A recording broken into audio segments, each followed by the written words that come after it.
Tuesday we do a back tip. This is a progression on a tip that I've given you in the past. It happens to be my favorite tip, and there's two versions of it. There's a beginning phase and sort of a medium phase or middle phase, not really advanced. We'll get to the advanced, but today is the first two phases. We're going to review a little bit of the one that we talked about in the past, and then we'll show you the new one. But why do we do this? Our goal is to give you the tools so you can live pain-free. You do not have to live with back pain. Back pain is on the rise. We talked about that yesterday in the video. Yesterday's video is a little bit about what's wrong with healthcare and why your back pain is going away, but we got the solution. So we're here to give you the solutions. That's why we do it. We have a 9-step process. One of our steps is really about the tips. So today is one of the tips. It's the micro break, but this is phase 2 of the micro break. But we live in a culture where we sit often. We sit more now than ever. We're sitting in the morning. We're sitting on the way to work. We're sitting at work. We sit when we get home. We're watching on the couch. We're watching TV. We're watching basketball, some March Madness. But we sit on average 10 hours a day, and depending on where you live, you may sit more than that. So it's really important that because you sit in the seated position, what it does is it starts to cause you to lean forward a little bit, get a forward head lean going on there, and you get some excessive curving of your spine, and the excessive curve of the spine starts to overload the discs. And there have been some studies that indicate abnormal posture, and we've talked about this in the past, for too long is enough to increase the load on the disc by 4 times normal. And if you have a sustained load or a load all the time on the disc that is 4 times normal, that disc will start to break down. So part of why you have to do the micro break, and really this is probably the easiest one of all of them, the micro break. The second phase is a little harder because you got to do something with your hips, but it really is the easiest. So what we know is when you overload the disc, it'll start to cause a little wear and tear on the annulus. And the annulus is the outer portion of the disc. And sometimes what will happen is the nucleus on the inner portion can start to push out, start to cause a herniated disc, or even cause a degenerated disc over time, where the disc starts to break down. And eventually you can get that herniated disc, but you can also get a pinching of the nerve causing sciatica. So the goal is when you sit like this for 10 hours a day or 12 hours a day or whatever your sitting routine looks like, this will start to become normal. And when this becomes normal, that's when you start to have problems. So our goal is to get you into an upright position, maybe once every 30 minutes, and start to get the spine back in a better position, take the pressure off the discs, and really start to restore some normal position and normal function. We call it the posture break or the micro break. So what you do, and we've talked about this in the chair, is when you're seated in the chair, you scoot to the edge of the chair, and you want to make sure your head is in.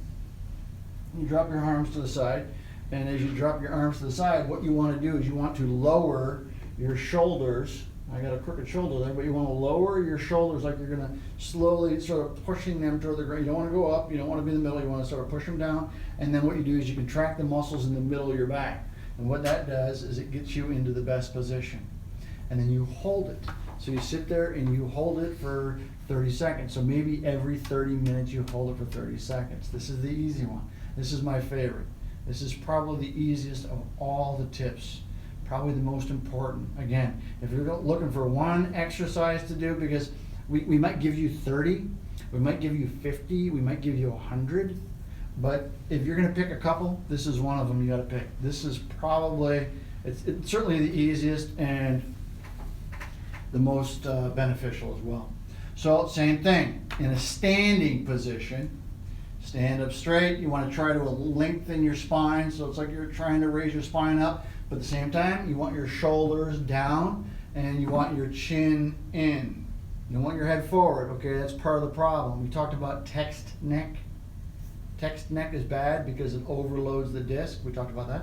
So get your head back, shoulders down, arms out, like, hey, arms out, shoulders down, and bring your shoulder blades together in the back so you contract those muscles to bring the shoulder blade together. Also, what you want to do is when you're standing, you don't want your pelvis to roll forward. That's part of the problem. So when you're standing, what you want to do is you want to roll they call it tucking your pelvis. They want you to roll your pelvis back a little bit. So you're going to rotate your hips back, and as you do that, you're going to contract your glutes. The glutes are these muscles right here. So pelvis goes back, contract the glutes. You don't really jam it back and cause too much load on that disc. You want to just move it maybe 1/4 of an inch back and then contract the glutes. If you can't contract your glutes, you maybe haven't gone far enough. Okay? So again, you're going to stand in that position. So you take the breaks every 20 to 30 minutes, 10 seconds to 30 seconds. And you try to do it all day throughout the day. Okay? That's the tip. The goal is to take the pressure off the disc. 10 seconds, maybe 30 seconds, every 20 to 30 minutes. But you have to do it throughout the day because you have to try to restore that. Over a couple of weeks, you start to feel a little better. If you can't do the standing one, because that's the more advanced one, then you do it seated. First, just find that position, get the arms down your side. Okay, roll your shoulders back. Put your arms out, shoulders down, bring the rhomboids together.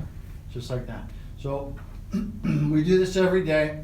Our goal is to help you. Our goal is to give you the tips so you can live a better life, better lifestyle, feel better. Share this information with your friends and family. Again, this might be the most important one because it's the easiest. I try to give you guys the easiest. If they're too hard, you can't figure it out, you're not going to do it. Again, little disclaimer, we're not diagnosing you, we're not treating you. You want a treatment, you want a diagnosis, you come see us. I want you to like our Facebook page. Also, we're on YouTube. All the videos are archived in YouTube. They're hard to find it in the other areas. You can subscribe to our YouTube page. Also, you can follow us on Instagram and follow us on Twitter.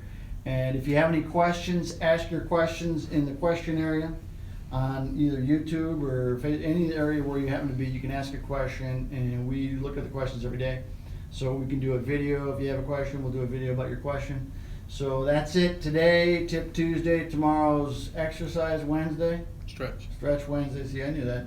And then Thursday is exercise. So what we've decided to do is we're going to give you progressions where we'll say this one's the easiest and this one's more advanced. It's not the most advanced, but we'll put them in order so you know what they are. It's called a progression, exercise progression. So this is the second progression for the micro break. The first one, we talked about that in the beginning of the video, is the seated. Second one is standing. Standing's a little bit harder because you got to do a little work with your pelvis there. So that's it for today. I am out. Cody said make it short, and I just can't make them short. So there you go. Have a good day. Be careful. Be safe. It's sunny in Chicago. It's not warm. It's sunny. Sunny's good.